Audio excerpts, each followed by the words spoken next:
Dear vaccine, on behalf of old vaccinated people everywhere, last night I dropped a line to death, that arbiter of time, that preachy and insatiable realist, and said, step back.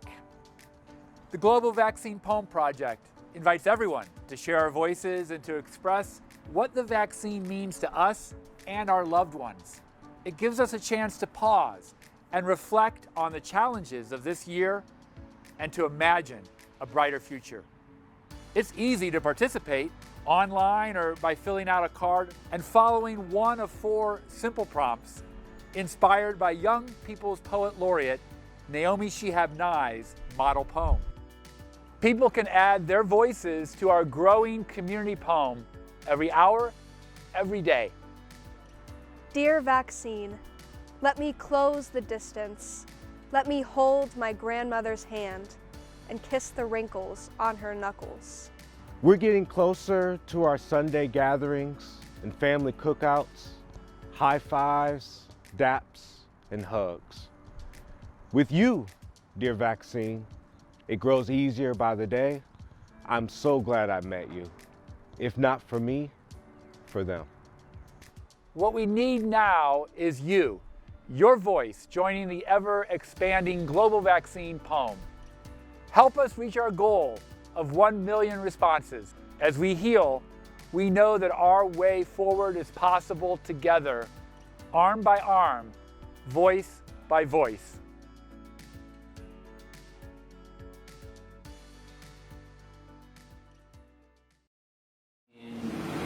In our recess, we talked about the word empathy.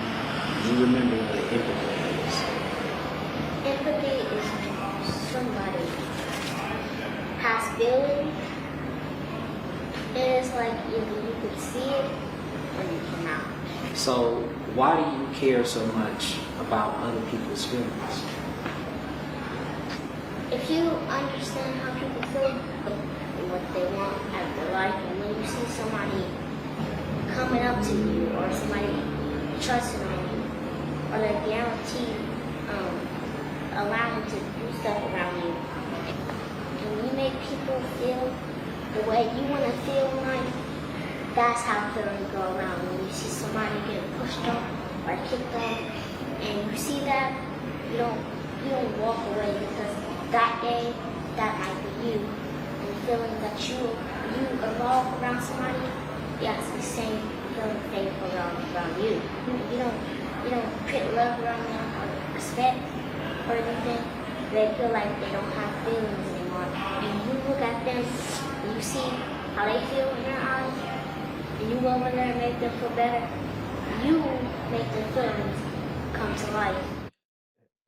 So now we are underway, and I want to say thank you for sharing those videos, because that is a wonderful part of what leads into my very first question, and that is, of course, the pandemic has been something that we all have shared, but you have done something to actually give voice to many people as a result of this. So what I'd like to start is asking each of you, how did these projects, how did these books come to be?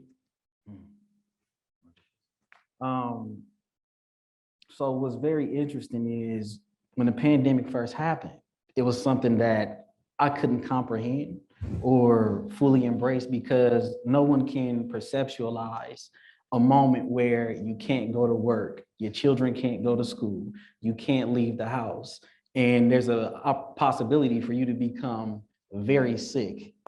No one could comprehend that. So what took place with me is when COVID first started and it was getting very serious, and they told all the schools that we're going to shut down. I said to my coworker, oh, well, if I never see you again, I love you, ha, ha, ha, ha, ha.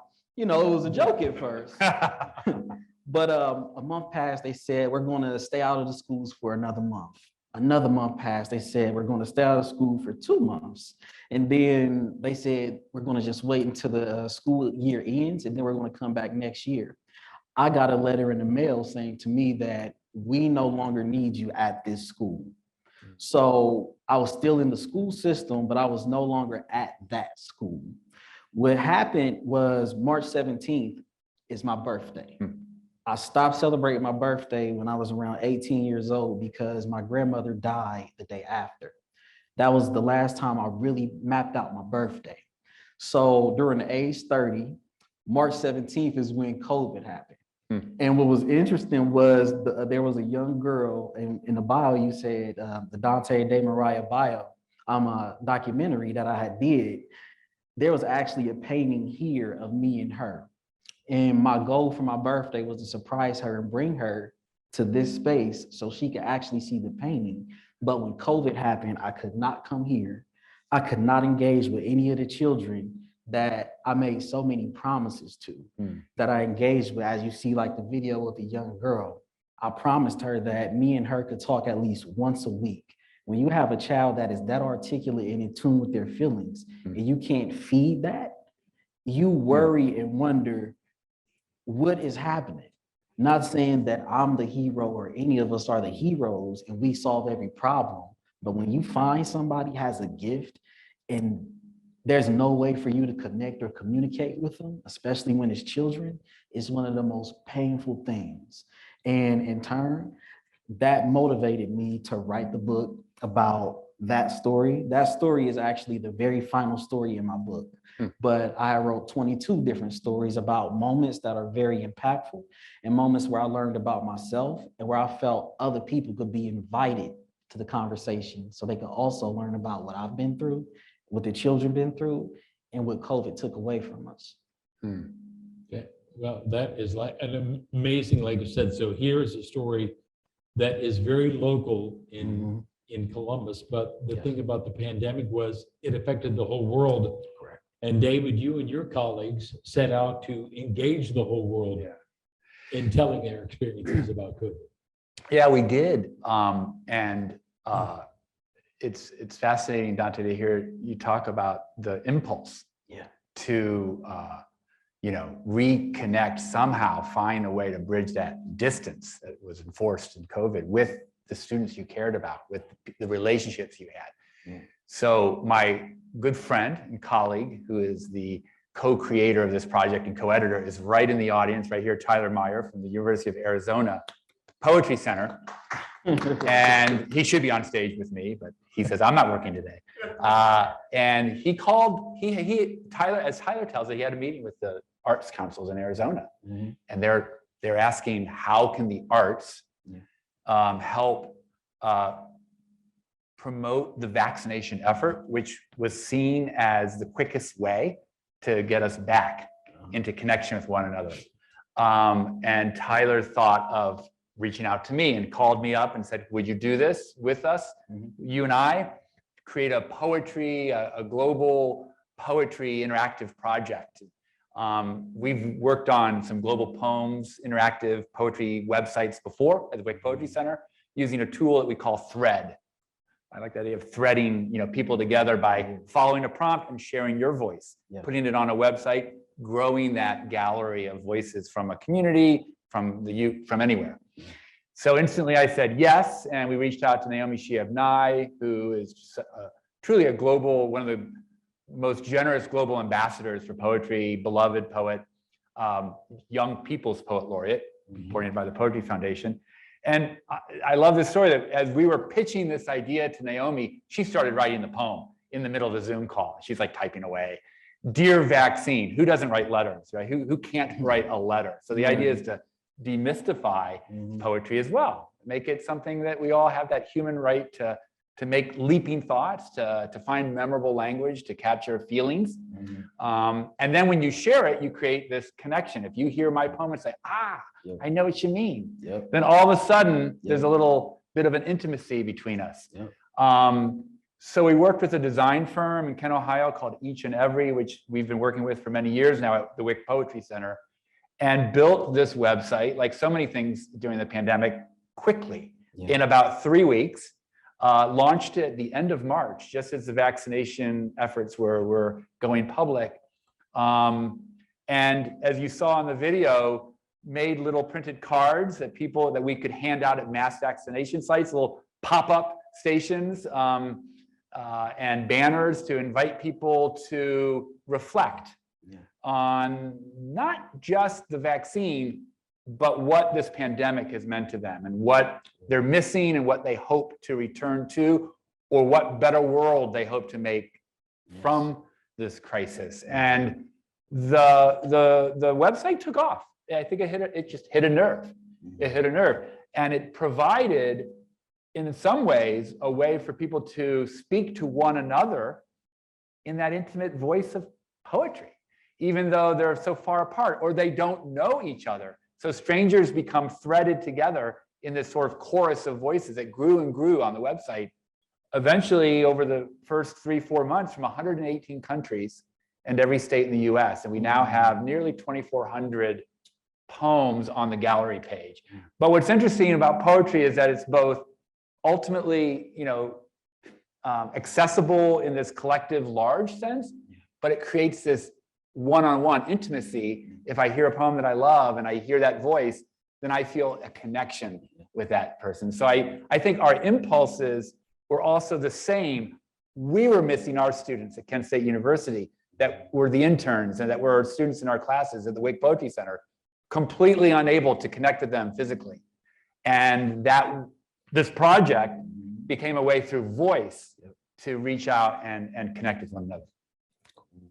We've talked about, we actually, the other day when we were talking about the getting ready for this program, we mentioned about the fact that crisis, whether it's war, I mean, the Ukraine now, I mean, who knows what somebody is writing or composing now as a result of that, but arts gives not only comfort during times of crisis and hardship, but it sparks creativity. And we talked about the fact, that the great Dust Bowl migration of the 1930s spawned one of the great works of literature, John Steinbeck's The Grapes of Wrath.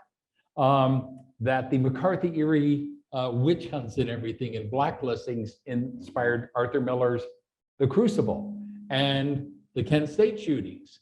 The images of that terrible day in a magazine, Neil Young saw those, and that afternoon I had to do something, and he went out and wrote the song Ohio, which now of course is one of the great war anthems ever. And so the thing is, crisis sparks creativity, and what basically we're talking about is everybody around the world or in the school system in Columbus had something inside they needed to get out. And is that how you felt, Donte, with your students? They needed to express this. Yeah, so what's interesting is what I'm hearing is me and you have very similar desires, but I think my process was internal and more so by myself, and yours were inclusive of people. So we're doing the same thing, but in different ways.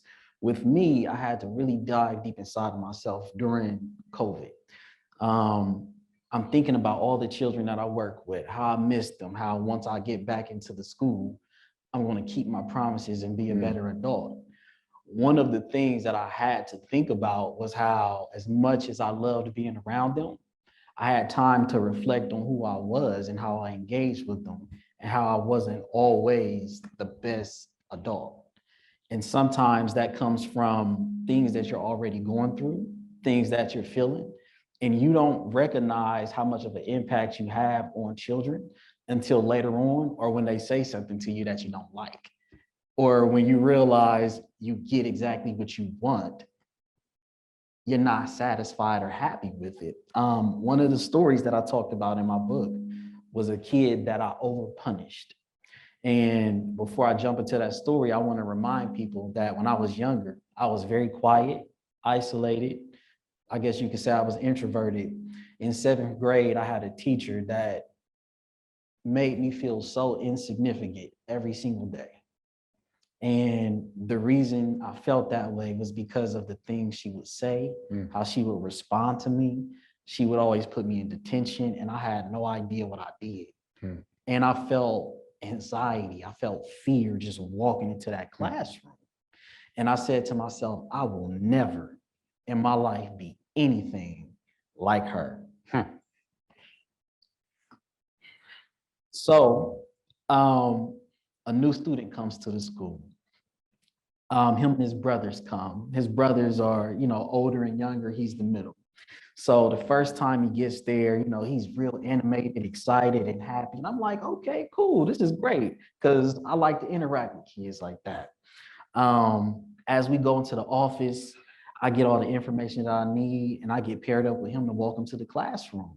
As I'm walking into the classroom, he's like kind of stopping and pausing and looking around. I'm trying to talk to him, and he's not listening to me the way I want him to. And I'm like, hey, I'm Mr. Donte right here, talk to me. Listen, I'm trying to guide you around the school. So we get to the classroom, and he just walks in like he owns the place. And I'm like, man, this kid is comfortable. Before we got upstairs, he was so obsessed with his red shoes. Ironically, I wore red shoes today and trying not to get them messed up. So recess comes, I go outside to just check on the kids. And in the distance, I can't see too clear, but it's a little bit blurry. I see a pair of red shoes running in the dusty, dirty field ahead of everybody else. And I'm like, I know that's not that kid that just said he didn't want to get his red shoes dirty. So it's him. And I'm like, okay, he's a fast kid. And recess was over. They all came back. He ran, jumped in front of me. And I said, please contain yourself when we go in the building. He was cool. We walked in the building. We walking up the steps, a kid runs past him. So he turns around and starts chasing the kid. And I'm like, oh, what are you doing? Stop, stop. And I yelled at the top of my lungs. And this was the first time he looked me in the face. And when I had his full attention, I didn't know what to say. So I went back to like working with kindergartners, and I was like, you're the line leader. You need to pay attention, sir. And he's like 10 years old, but he's still not paying attention to me. So I say to him, hey, well, maybe I should take your recess away from you. And this is the first time I saw him react. What most teachers don't want to admit or talk about is sometimes when they do things, is to get a reaction out of the child. It's not about teaching them a lesson. So in that moment, I didn't recognize it, but the way I spoke to that child was not about teaching him a lesson. It was about getting under his skin and getting a response. So I find out that he also comes to the after school camp where I work at. So I thought in my head, I'm going to get him at the after school camp. I'm not going to say anything else to him. So we get to the after school camp. He walks in and I'm standing there. I'm thinking I'm going to surprise him and shock him, but he just walks in and walks past me. And I'm like, do you even remember me? I'm the guy that just said he's going to take your recess from you. So it's not clicking, and I feel like I'm not getting through to this kid at all. So I assign him extra math homework once he gets done with his work, because he finished before everybody else. Gave him a math worksheet, finishes it in about 5 minutes. I give him another math worksheet, finishes it in about 5 minutes. So I'm just feeling like I'm defeated by this child, and everything I'm trying is not working. So once everyone goes outside, I say to him, you sit down, because you need to think about all the things that you've done. So I turn my back to this child. I don't look at him. And while all the other kids are playing and it's dead silent in the room we're in, I start hearing him cry. So as he's crying, it finally clicks in my head. What am I doing? Why did I go this far to try and get this child to understand how I felt? And now that it's happened, it's not even beneficial. He hasn't learned anything. All he has found is that Mr. Donte is a villain. I'm a bad person now. And then I also recognized that day I became the teacher I swore up and down I would never become. So it was difficult, but it was easy for me to see in that moment. So my reason for saying that is when we see that we're not doing things completely right, we have to be able to correct ourselves. It's not easy to put yourself out there like that, but you don't solve issues and help children grow if you can't recognize where you need growth. So I never had a chance to talk to him or apologize to him. The next day I saw him, he walked past me, didn't look at me. I felt too guilty to say anything to him. And I knew in that moment, I contributed to destroying a child's self-esteem. And if he ever gets on stage and tells a story about me the same way I told everyone about my teacher, he has every right to do that. So COVID helped me reflect on how, as much as I do love children, I still need to work on things about myself if I want to be present around them and give them an opportunity to grow and to trust me. Yeah. Wow. Donte, I mean, it sounds like what you've done, the reflection. Intense reflection during COVID is what we would all aspire to do, to come out of this pandemic with that deeper self-knowledge. One of our contributors, Yahya Lababidi from Egypt, writes that he, in his bio, and there's like 30 pages of bios at the back of this book, which I love, kind of explains how so many of these people are just citizens who have never written a poem before. And they're talking about how they did. But she says that COVID had brought an enforced mass meditation, and he, in his poem talks about what in this enforced mass meditation, in its best take, this crisis could do. And I love how you said that you vowed to how do you keep your promise to these kids? So a lot of teachers are in this book, and students, K-12 students, a student from Singapore who's 10 years old, and a student from Tucson, Marana, Arizona. I want to read her poem because I think it kind of resonates with this issue of schools. What I think you do as well, and there's been a lot of talk about, I think the pandemic has been probably truly hardest, certainly our frontline workers, the people working in the medical field, but the middle school and high school and college age students who, right at the moment when they're trying to explore who they are and to test things and to discover who they can be, they are shut down and can't relate to one another. And so this is a poem by Hannah Hinman from Arizona. It's the hugs we didn't know we loved. It's the class we didn't know we would miss. It's the smiles we didn't give enough. The things we never said, never did, and never will. It's the lives we thought would never end, jerking to a stop before our very eyes. Vaccine, will you save us? I thought I had time. We always think we have more time.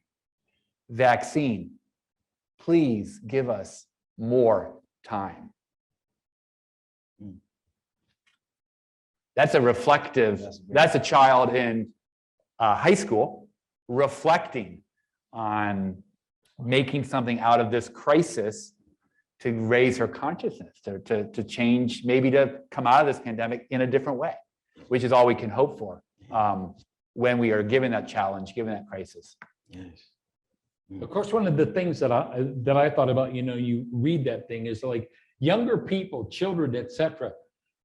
They were reliant on their parents and the older people and everything. Like, if I'm a child, I can't take myself to the doctor or anything of that nature. So, and I think we all probably knew people who just, it's a hoax. It's not this bad. I mean, we actually had somebody who was the maintenance man in our building and everything all the time. Nah, he wasn't getting vaccinated. Went to the hospital on a weekend the following week, and he was dead of COVID. So, and it's like, what about the kids and everything, who are like under the parents and everything, who think this is not serious. It's like, take it seriously. It's like, get vaccinated. We were saying, if you don't get vaccinated for yourself, get vaccinated for the people you love. Yeah. I would say that what's interesting is I have a massive amount of people that I talk to, and everyone's so different. So when COVID first started, you would see the back and forth arguments. Yeah. Oh, yeah, it's a hoax. Oh no, this is real. I'm not talking to you if you get the vax. I'm not talking to you if you don't get the vax. Well, you can get the first vax, just don't get the second one, because that's the one where they're trying to poison you. If you, and you know, it's just like, oh my, you know, so much stuff is going on. But I learned a couple of different things. I heard all of the theories, the conspiracies, everything you want to say, but this is a time frame where no one expected it. No one knows what's going on. So anyone that's in fear, I understand and comprehend, but we are in a space where we have to think about safety first. We have to think about the kids. We have to think about ourselves, our mental health, and how when things are taken away from us, we can't move, we have to isolate. Regardless if you agree or not, that's what we're dealing with. You can't project whatever you believe onto someone else when, regardless if you think it's COVID or just the flu, if it's going around, you know it's there. So you just have to respect that. And if you feel like you don't want to take part in any vaccinations or whatnot, then just stay away from people. You know, it's like just do that. But it was a little bit difficult because you're like, wow, these are some of my friends saying things I don't agree with, people saying things I do agree with, or people dismissing people. And it's already hard enough as it is.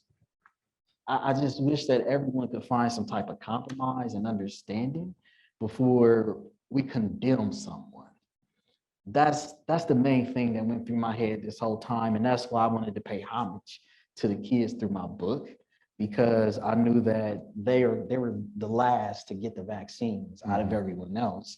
And before they get back into the school, let's make sure as adults, we can figure something out, some type of commonality or common ground. Because if we don't fix this, when the kids get back into the school, they're going to have to deal with everything we didn't solve. So now you have kids that are going back and forth with each other, kids that are repeating what their parents say it to them, and kids feeling like they don't have to engage, or kids feeling like they have to remove themselves. They're a reflection of who we are, how we engage, and what we say and do. So my whole thought process was, let's figure something out so we can get our kids back in school. And that's making sure that we're safe. That's making sure that we're healthy and that we're following protocol. And once again, if a person doesn't believe in that, and I know that some people shared, some of my friends that have health issues, they shared, I can't even get it though I want to, because once I mix medication with the medication that I'm taking, there's no telling how it's going to affect me or my body. So that's something that I learned too. So there's so many variations of this, but just be safe. I just want everybody to be safe. The vaccine is one of the ways people can be safe. Exactly. Dear vaccine, we all said it. Dear vaccine, I hope it gets here before COVID gets me. Yeah. Yeah, and some of the poems in this book talk about the real suspicion and hesitancy of the vaccine. You know, a woman writing, you know, I didn't want to get you your vaccine, you know, but I did it for my father. You know, we have a student, a Kent State student, wrote a beautiful poem, Isaiah Hunt. If not for, you know, where he says, if not for me, for them, I'm doing it for my family. I just have to read his poem. It's just a lovely poem. And this is Isaiah Hunt. Dear vaccine, I had to meet you. If not for me, for them. For my grandma, who I used to laugh and cry with over a bowl of oatmeal. For my little cousin, always asking when the next family get-together would be. For my mom, afraid she might pass out in her kitchen and awake in a hospital. I stood in a long line with others waiting for your pinch in my arm. The lady ahead of me, who looked like my grandma, in her purple suit and a big hat shouted, "I'm going to church after this," then graciously gave you her arm. Each tiny syringe of you contains the power to bring the world together. We're getting closer to our Sunday gatherings and family cookouts, high fives, daps, and hugs. With you, dear vaccine, it grows easier by the day. I'm so glad I met you. If not for me, for them.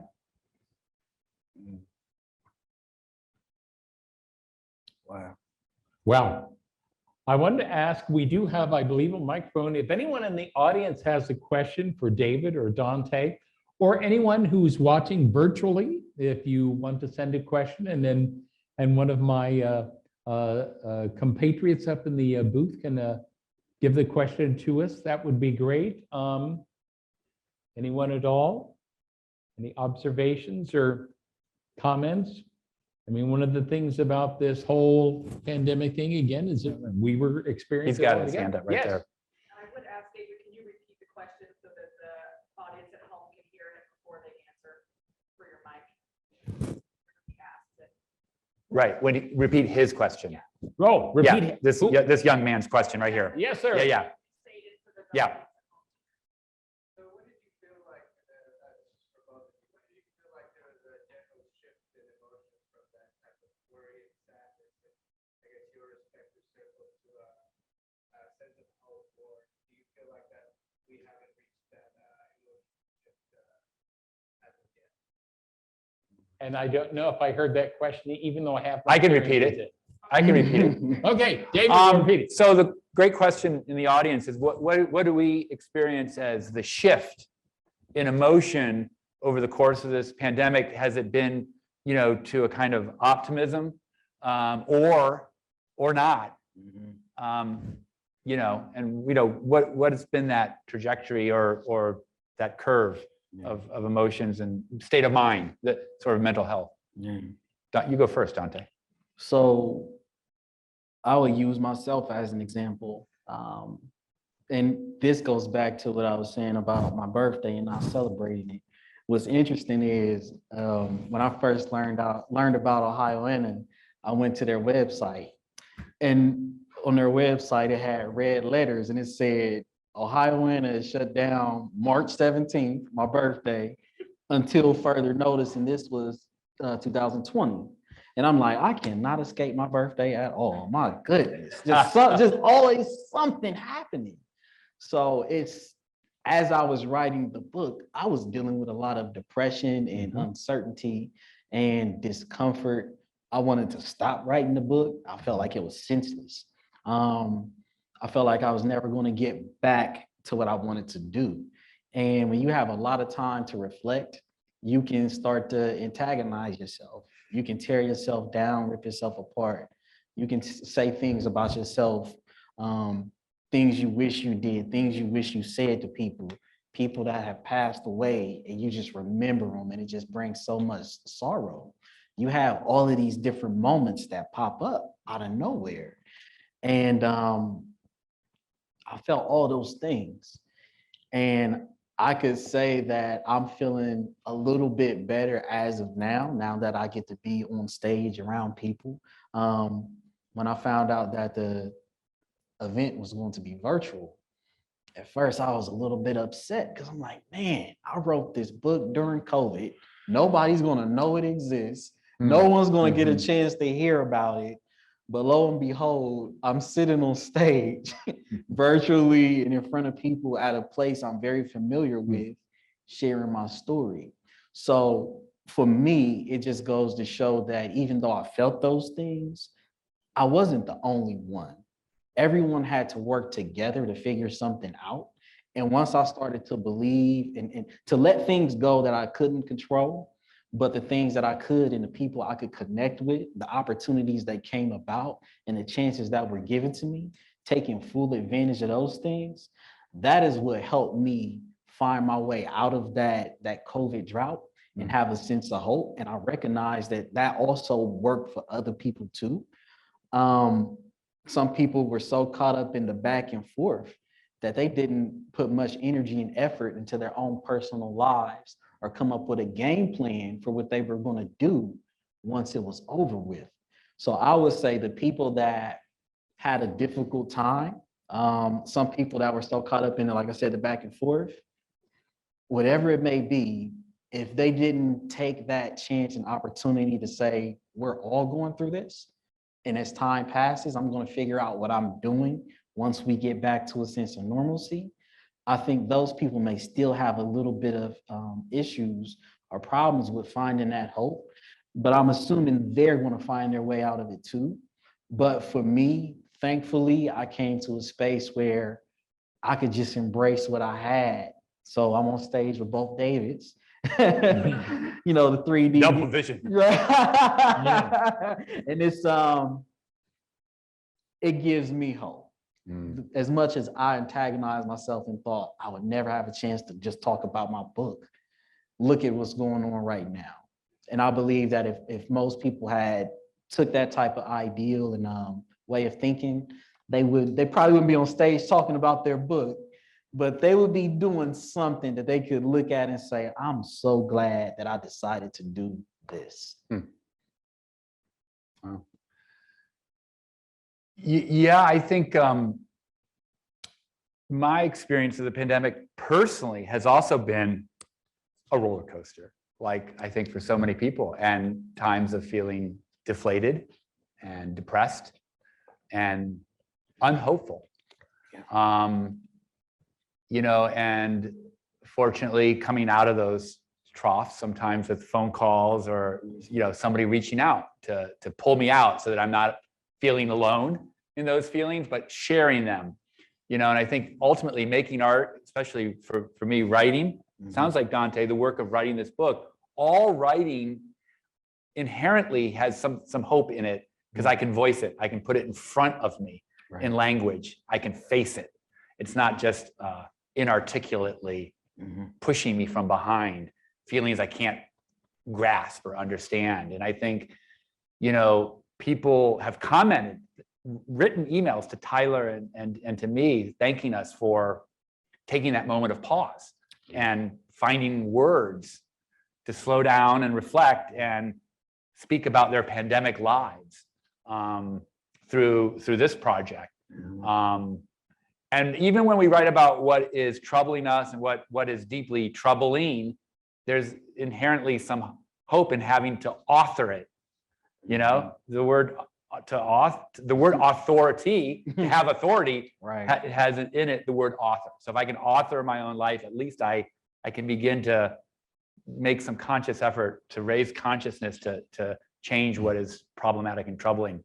Collectively, you know, the politicalization of the vaccination effort, the politicalization that we're in, the divisive politics that we're in as a country and as a world is deeply troubling. And yet we go on, we do our best to make connections with one another and to thread, you know, to make meaning and to change behavior through our art, through our speaking, through our writing. So I think, you know, Naomi Shihab and I and Tyler and I actually have commented that this project helped us through the pandemic. It gave us something to be of use. However modest that is, we're not on the front line inventing a new cure for the vaccine, you know, for COVID. We're doing what we can do. I have very limited skills, to be honest, but, you know, fortunately I'm employed to do the one thing I love to do and I have some skill at. So it was a great, just to be of use. And there's a beautiful poem by Marge Piercy called To Be of Use, you know, gives you some hope. However, you know, you learn to get more and more modest with what that hope is on a daily basis. But I think I was actually looking on PBS NewsHour Facebook because they did a story on this, which was a huge honor and only because of Naomi Shihab and I's incredible connections. And they talk about citizen poets. Citizen poets describe their pandemic lives. You know, that was their headline, which is a great way of demystifying poetry and saying we all have that ability, that birthright to make meaning out of language. But underneath that Facebook post was this fun video that said, that was a woman on a roller coaster saying, the experience of the pandemic has been a roller coaster. And she's talking, you know, as this roller coaster goes up and down. And I think it has been that, you know, for us individually, but I think for the students and for our whole culture. Yeah. I think the fact that, you know, that it's not had like a definite end. I mean, a year ago, things were opening back up, people were opening beaches, and then Delta hit. Right. And then that kind of subsided. And one of the things, you know, a lot of people really wanted the Ohioana Book Festival to be live this year. I did. And but when yes, I did. You did, yeah. Man. When we had to make the decision on what the format would be in the middle of January, Omicron was, there were 25,000 Ohioans a day getting it and 5,000 Ohioans going into the hospital. So it's like we had to make the decision based on what was the reality at that moment and stuff. So and so who knows if maybe, you know, there's another variant down, you know, the line and everything. And so it's like, I think we all now continue to be cautiously optimistic and everything, but I don't think anybody will be stunned if we hear of another uptick or something of that nature, because we kind of gotten conditioned to that. And so I do think the one thing, though, I love, you know, our mutual friend Maggie Smith, poet, who writes on the back, you know, of the cover and everything, Dear Vaccine.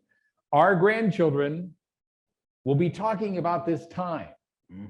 And this book, these two books, are going to be part of what tells the story of that time, you know, because people are going to want to know what it was like. Just like us reading now about the influenza epidemic of 1918, we thought, oh, that's pandemics don't happen anymore, you know. Well, showed us. So Multiple times at that. Yeah. Multiple. Any other questions from the audience or from home? Forget my limited hearing and everything, and thank you, Dave, for interpreting. Sure. David, I wanted to ask, because we had talked about, you know, there's so many wonderful poets, citizen poets, as well as professional poets that write. And one of our good other friends, Paula Lambert, who was a finalist for the Ohioana Book in Poetry the past year and everything, was one of the people that contributed a poem, and hoped she'd be here today and everything. But since she can't be here, I thought maybe you would share her poem. Yeah. Paula Lambert, a wonderful treasure in Columbus, a poet who was a finalist, for the Ohioana, and writes nonfiction and has 2 new poetry books out in the last couple of years.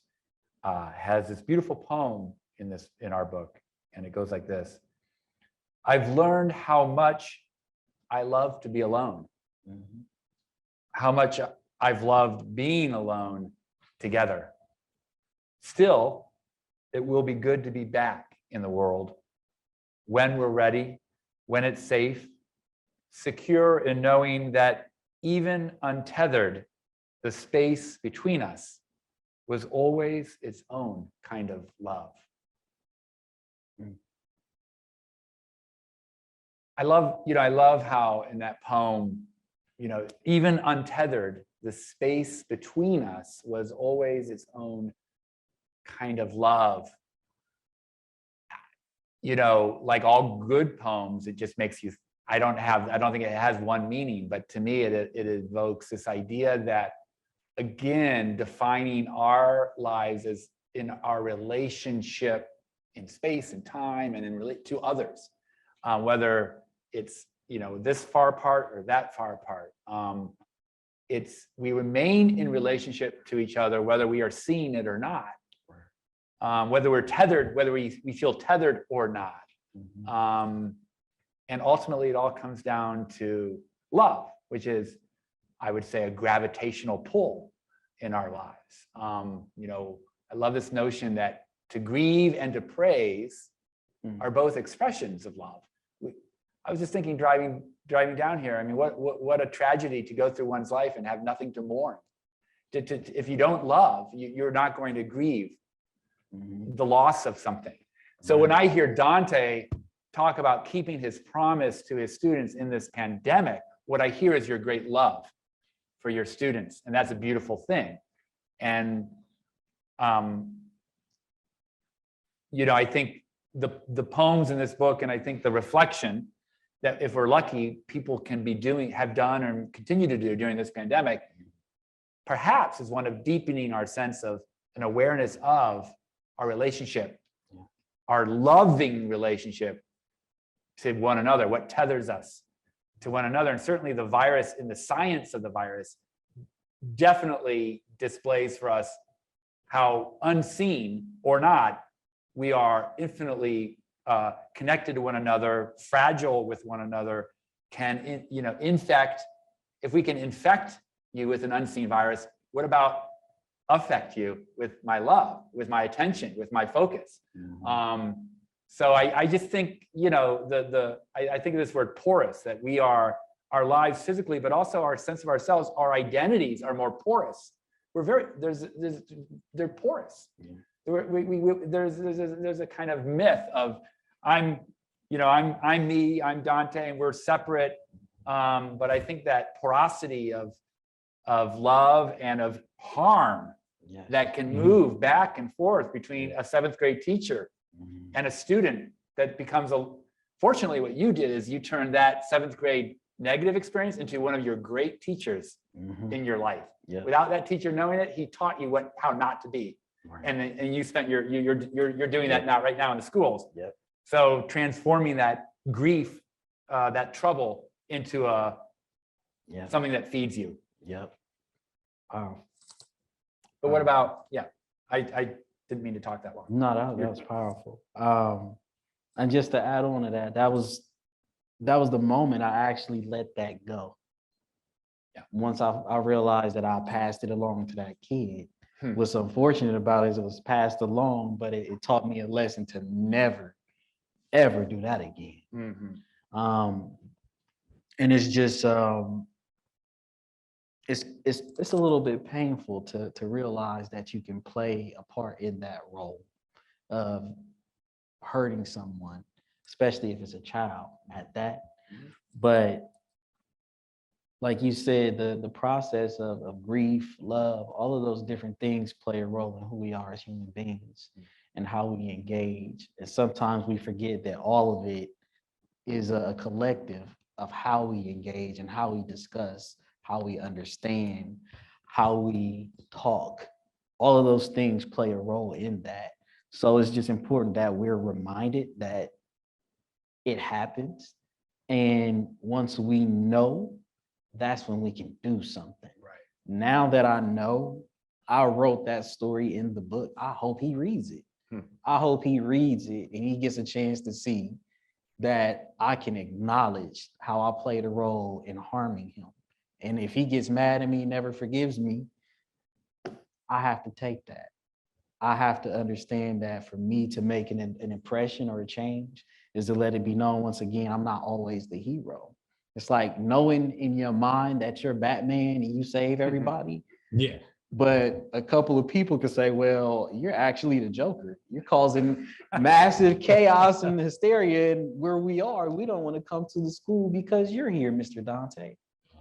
You know, that's a reality that some of us have to understand and comprehend. So it's an important lesson. It's a very important lesson that I learned. I think somebody had their hand up. So you both spoke about how books helped you get through the pandemic, or at least process what was happening. What did that look like for you today? Now that you have this piece in front of you to look at, the words in front, not pushing you from behind, as you said. How has Donte looking at your words on paper made you feel differently about those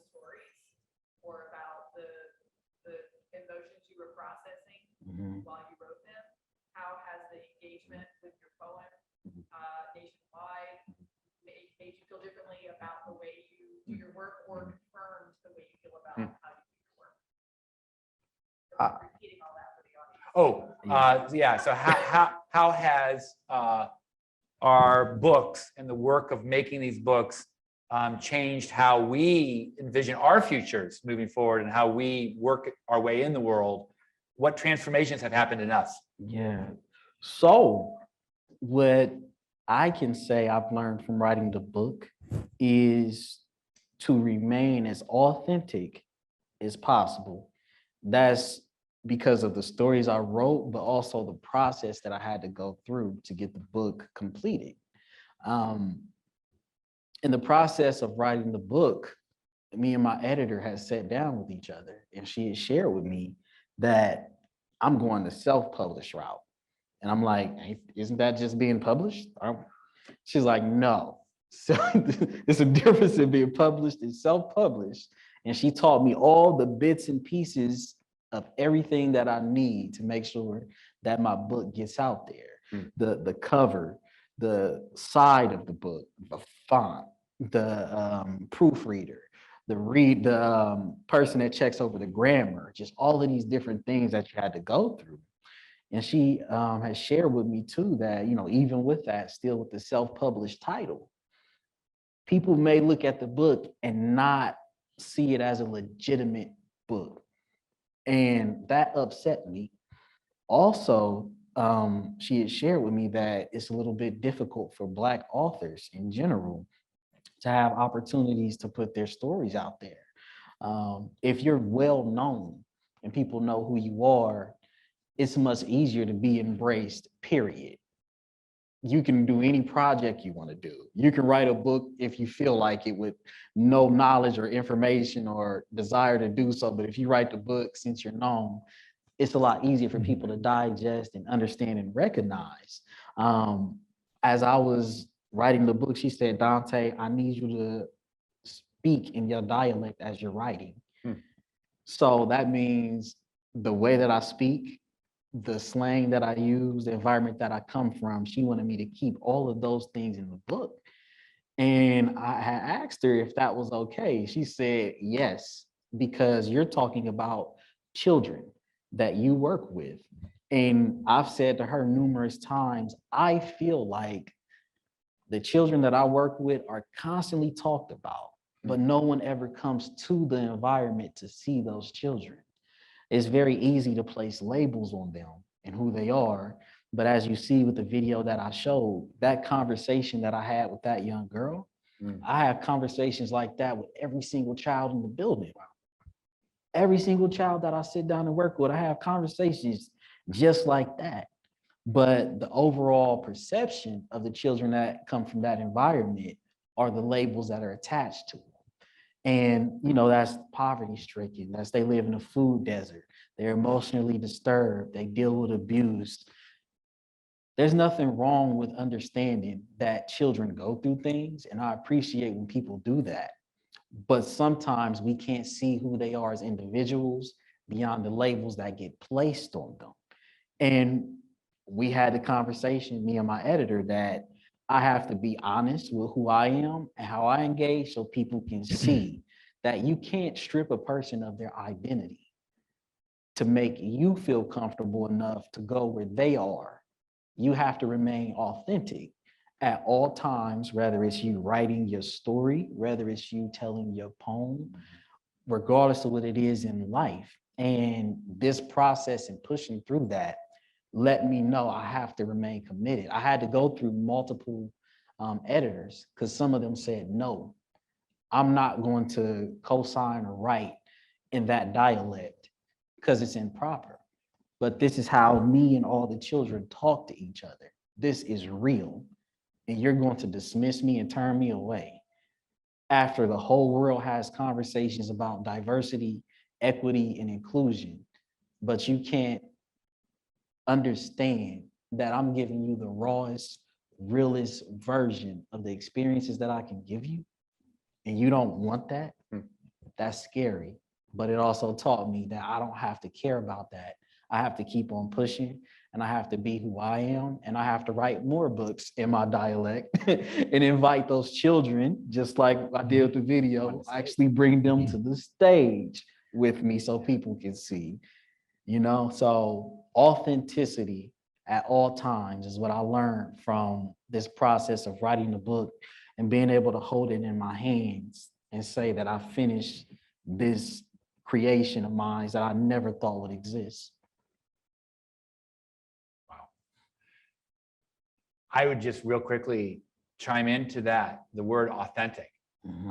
You know, I want to continue to help make citizen poets of everyone, and reaching into throughout Ohio and beyond, to help people find an authentic, truthful voice for their own life in whatever dialect that is, with whatever subject matter that is, and then to find an other to hear that, to hear each other into speech.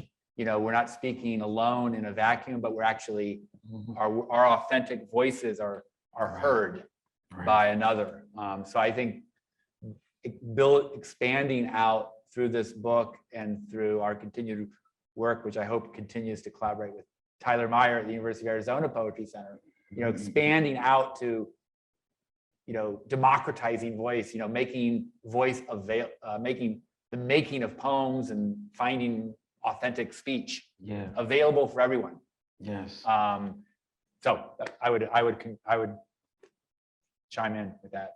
I would like to say to you that you allowing people from all over the globe to present how they see fit a poem to you, however they want to, without going over and saying, well, don't talk about that. Don't add that in there. Make sure you take that out. Just saying, this is your story. Yeah. This is your poem. We want the authentic version of whoever it is that you are. Right. And that's what we want to put in this book. Yeah. That is very powerful to me because I know some children that are gifted, and sometimes through poetry, that's the only way they talk. Mm-hmm. So I could imagine if they had something to say and they met a person that wasn't like you and would say, well, this isn't what I wanted. This isn't what I expected. I don't want to use that. So now that's another child that feels like I opened up, I tried, but I've been turned down. My voice has been taken from me. I don't matter. Why try anymore? So it sounds kind of gloomy, but it's the harsh reality that I've been faced with almost every single day. Not only seeing myself do these things to children through reflection, but seeing other adults do to children. So I appreciate you for allowing so many people, especially the youth all over the globe, to contribute to that book. That's very important because this is history and they get to see that. That's very important. Any other questions? The books, Dear Vaccine, Global Voices Speak. Right yes. I have a comment. I have read Donte's book. And the format is very interesting. It has Donte's story about a child and then a page where you can write your own reflection. Right. And I found that so interesting. Donte and I have very diverse experiences, but much of what he was talking about to a particular child would make me reflect back on my experience, although very different at times, very similar. I appreciate that. Thank you. So to just repeat that, this is my friend Dorothy. Dorothy, yes. Hi. We met at where did we meet? A peace conference. A peace conference, and it was actually at a time where I was feeling feelings of depression and sadness and whatnot. And I sat down at her table, and I don't know why, but I just started telling her everything about my life. I feel that way too. I just met her. But she has such an embracing and welcoming spirit. And she's been following my journey ever since then. And that had to be about 5 years ago. So she had just shared that with the book that I had wrote. I tell my story, then at the end of every story, there's two forms of reflection. And you can also write, where the first question is always about the childhood reflection. As a child, after I just told you this story about the engagement I had, do you recall going through anything similar to this? Do you know a child that went through this when you were younger? As a parent, is your child going through this right now? So that's pulling people into the conversation. And the second reflection is called the adult action. As adults, as authoritative figures, as people that work with children, what do you believe we can do to address this situation? So all the questions are different, but the childhood reflection and adult action revolves around those themes. And I want other people to go through what I went through as I was writing, because I know I'm not alone in feeling what I'm feeling. And the reason I invite people into the conversation is because I don't have all the answers. My dream is to have teachers from all over Ohio and potentially all over the world to sit down in a room together and discuss these stories, and they can tell it from their perspective. And we can start to figure out, once we get back into the schools, like legitimately, what can we do for our children as a collective? Sometimes our curriculum doesn't give us the freedom. Sometimes the testing that we have to do doesn't give us the freedom. So what happens when we find one teacher that can say, this is what works for me? Now we all have access to that. Or we have a teacher that says, I just cannot figure out what to do with this student. You have another teacher that says, I've been in that situation and this is what's worked for me. So I want to create a community of people where we can rely on each other, because everyone's going through something and it's difficult. I have things that I like about the school system. Working in the school system, there's things that I don't like. But I know that everyone's trying, and it's difficult for everyone to do everything all the time.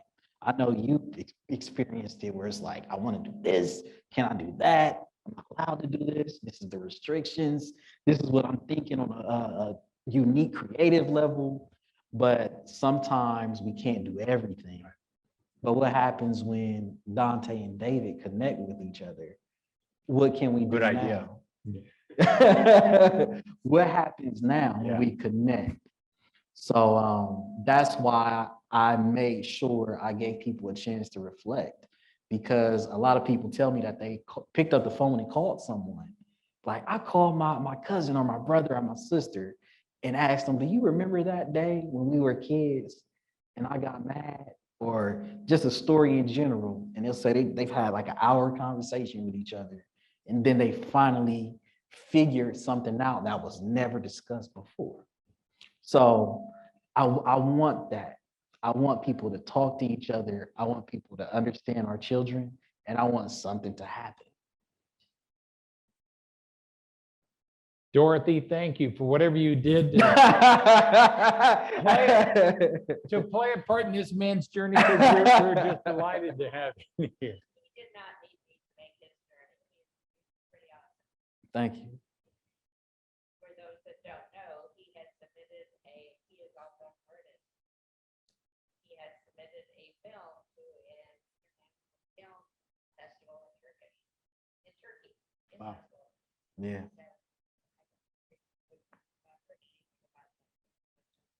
Yeah, I don't know. Also started a very interesting program at Columbus Museum of Art called Empathizing for artists and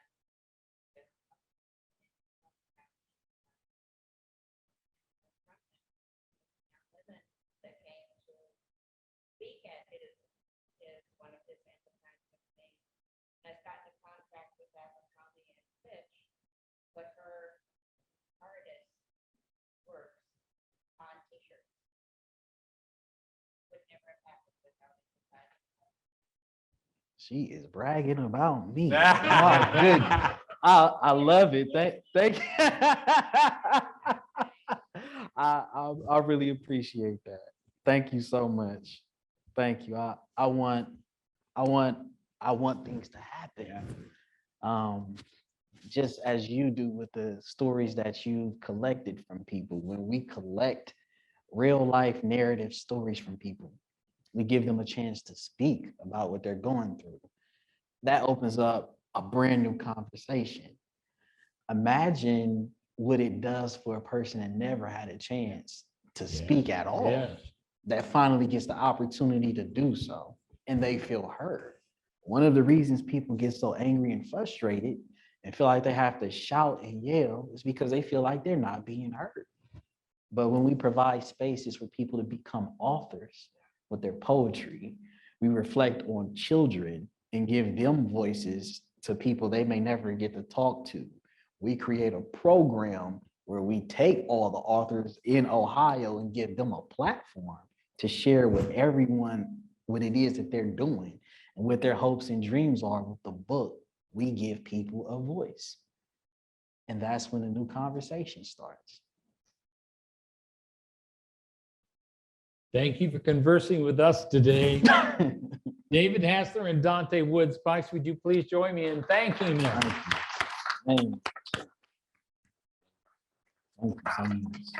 And my thanks to Aaron Blue and the McConnell Art Center of Worthington and all of their wonderful staff, for hosting this event of the Ohioana Book Festival. I did want to say, if you just can't get enough, and by golly, I don't think you can, we've got copies of So Long, Unfinished Goodbyes from the Children of COVID-19 and Dear Vaccine out in the lobby that are available. And David and Donte, I know, would love to chat with you and sign a copy of the book. And we hope you'll see you at some more of the Ohioana Book Festival, which is taking place. Go on our website to see what programs are coming up. And we thank you all for spending time on this beautiful afternoon with us. We just really felt when we got, the notice in for these two stories, we've just got to put these two authors together because this is too important a time and these are two important stories to not have together and have a conversation. Yeah. So thank you all. We will see you out in the lobby. And I think there's actually a reception over in the gallery, Aaron. Oh, man. Excellent. Can't beat that. Thank you.